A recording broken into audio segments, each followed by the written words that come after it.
2024च्या नीट परीक्षेतील घोटाळ्यानंतर भारत सरकारने एक समिती गठीत केली होती. इस्रोचे प्रमुख त्याचे अध्यक्ष होते आणि त्या समितीने शिफारस केलेली आहे. त्या समितीचा रिपोर्ट आज आलेला आहे. हा घोटाळा झाल्यानंतर अनेक आरोप केलेले होते आणि त्यामुळे भारत सरकारने एक समिती गठीत केली आणि त्या समितीचा रिपोर्ट आलेला आहे. त्या समितीने आपला रिपोर्ट सादर केलेला आहे शासनाकडे. काय आहेत त्याच्या शिफारशी या संपूर्ण बाबीची चर्चा आजच्या व्हिडिओमध्ये आपण करणार आहोत. तत्पूर्वी चॅनलवर नवीन असाल तर चॅनलला सबस्क्राईब करा आणि बेल आयकॉनला प्रेस करा, म्हणजे येणारे नवनवीन व्हिडिओ तुमच्यापर्यंत लवकर पोहोचतील.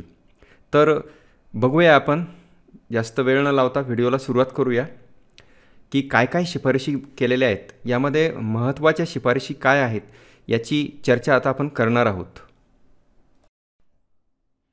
NTA ही जी समिती आहे, या समितीकडे 37,000 सूचना आलेल्या आहेत. समितीने आपल्या देशामधील सर्व नागरिकांकडून सूचना मागवल्या होत्या. त्यामध्ये 37,000 सूचना आलेल्या आहेत आणि आत्तापर्यंत या 3 महिन्याच्या कालावधीमध्ये समितीच्या 30 बैठका झालेल्या आहेत. आत्तापर्यंत 30 बैठका झालेल्या आहेत आणि त्याच्यामध्ये वेगवेगळ्या प्रकारचे निर्णय घेण्यात आलेले आहेत आणि त्या निर्णयाची अंमलबजावणी ही आता केली जाणार आहे. काय आहेत त्या शिफारशी आता आपण स्क्रीनच्या माध्यमातून, स्लाईडच्या माध्यमातून तुम्हाला समजून सांगणार आहोत. NTA आता फक्त उच्च शिक्षणाच्या ज्या परीक्षा आहेत त्यावरच NTA परीक्षा घेणार आहे. या अगोदर सर्व रिक्रुटमेंट आहे, भरती प्रक्रिया आहे, अनेक अशा एक्झाम होत्या की त्या NTA कंडक्ट करत होतं. परंतु आता फक्त ज्या उच्च शिक्षणाच्या परीक्षा आहेत त्याच घेतल्या जाणार आहेत. त्या कोणत्या आहेत ते आपण समोर बघणारच आहोत. परंतु इतर ज्या परीक्षा आहेत त्या आता NTA ठेवल्या जाणार नाही आहे.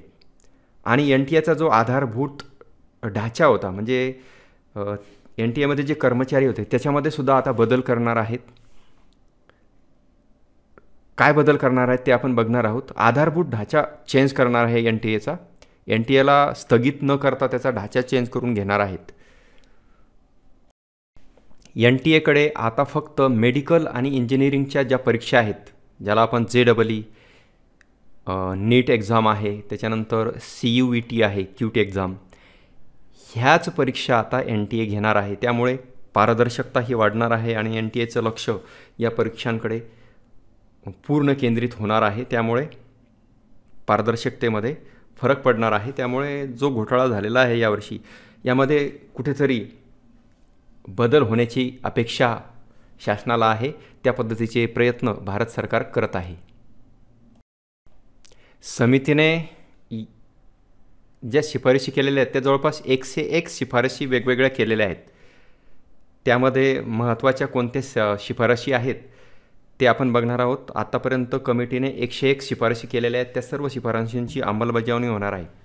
त्यामध्ये महत्त्वाच्या शिफारशी कोणत्या आहेत ते आपण आता बघणार आहोत.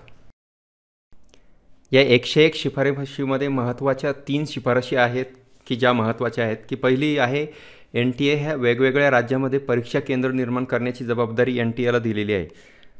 म्हणजे सर्व राज्यांचं कॉम्बिनेशन करून शासकीय जे कॉलेज आहेत, शक्यतोवर सरकारद्वारा चालवत असलेलेच शाळा महाविद्यालय हे परीक्षेसाठी घेणार आहे. त्यामुळे त्या ठिकाणी संरक्षण यंत्रणा चांगल्या पद्धतीने काम करेल अशा पद्धतीचं नियोजन करण्याचं सांगितलेलं आहे. हा फार महत्त्वाचा बदल आहे की सर्व राज्यांना सेंटरची चाचणी होणार आहे आणि ते सेंटर व्यवस्थित केले जाणार आहेत.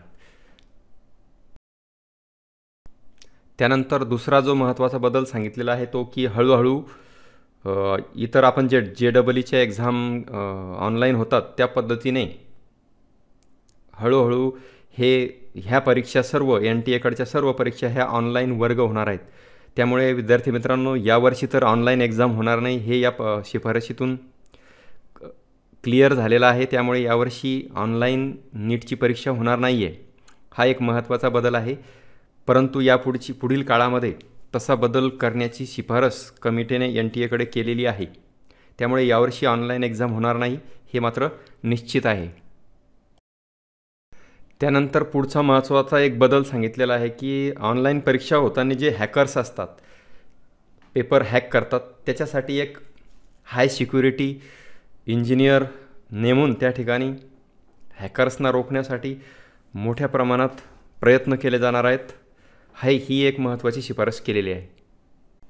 त्यानंतर आणखीन एक महत्त्वाचा बदल म्हणजे 10वी 11वी 12वीमध्ये जे विद्यार्थी आहेत ते विद्यार्थी या परीक्षेला कसे देतील या पद्धतीचा विचारसुद्धा NTA ला करण्याचा सांगितलेला आहे. म्हणजे 10वीपासून काही परीक्षा, वेगवेगळ्या परीक्षा घेऊन पुढे पात्रता कशी करायची या पद्धतीने बदल होणार आहेत. त्यामुळे यावर्षी तर कुठलाही बदल होणार नाही. नीट 2025चे विद्यार्थी हे ऑफलाईनच परीक्षा देणार आहेत. हा एक महत्त्वाचा बदल आणि ही शिफारस माझ्याकडे माहिती मिळाली होती, ही मी तुमच्यापर्यंत शेअर केलेली आहे. व्हिडिओ आवडल्यास व्हिडिओला लाईक करा, गरजू विद्यार्थ्यांपर्यंत शेअर नक्की करा. धन्यवाद. जय हिंद, जय महाराष्ट्र.